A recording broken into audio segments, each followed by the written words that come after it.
Kilala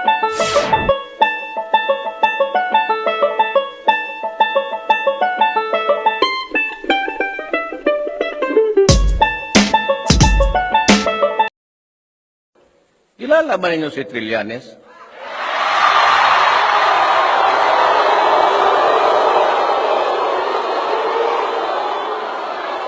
Anong ginawa ng putang ina niya? Di ba nagrebelde? Diyan sa Makati, nagwarawara ng mga baril. Nagmarcha doon, inagaw yung peninsula ng hotel. Nagbarake doon.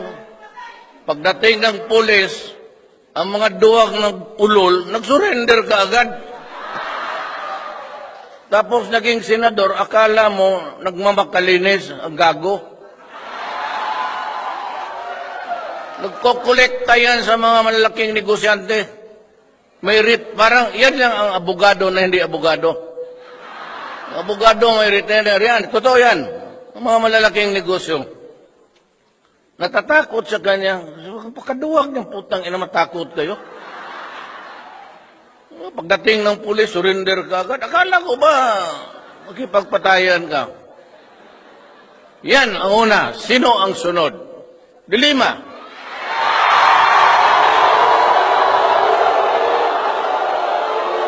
Gusto ako ipatanggal. Anong ginawa?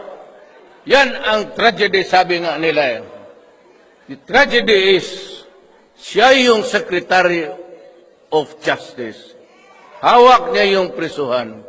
Siya mismo went into trafficking. No bail yan.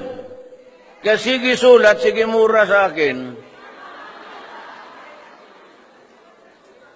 Ayaw pang admitahin ng free advertisement ng siya, sarili niya. Sabi niya, hindi yan ako. Pero yung aso na palakad-lakad doon sa tabi ng kama, yung aso niya, yung dala-dala niya kung magpunta siya sa labas. Pagka na lang.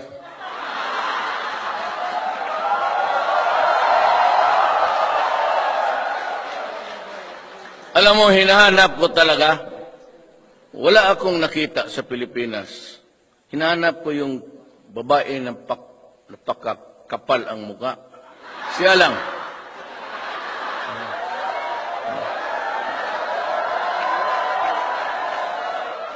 Alam, lapitan mo yan, laslasan mo ng blade, hindi tatalab. Alam?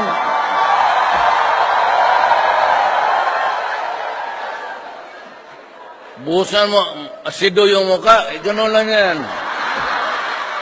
Baliwala eh.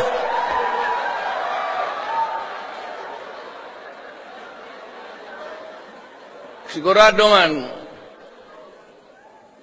pag, siyempre sa edad, medyo mauna ako. Sigurado, ako wala naman akong ambisyon. Impyerno talaga ako. Yan ito. Pero maghintay ako sa kanya pagdating niya. Bihin ko talaga, Senyor Satanas!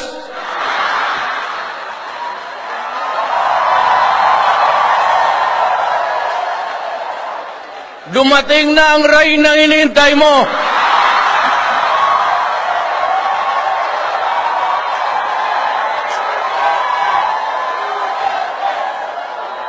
Totoo man.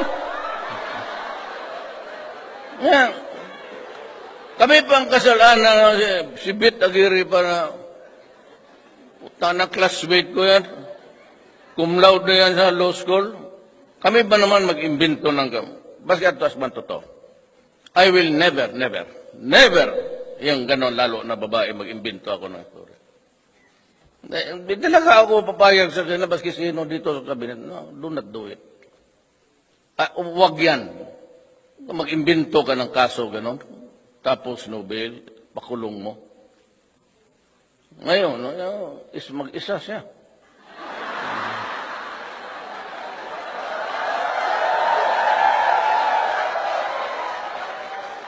Kaya sabi ko yung mga gwardya na polis, huwag kayong lumapit dyan, ha? Huwag kayong magpakita dyan sa silda palakala. Palayo kayo. doon kayo sa ibang priso. Ma-issue pa tayo niyan.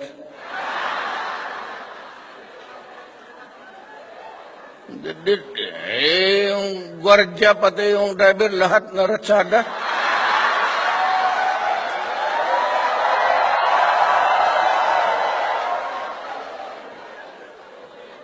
Mabutit na lang, hindi siya nagpasyal-pasyal ng Davao. Kasi kung gabi na't wala na akong mahanap na, Sorry na lang.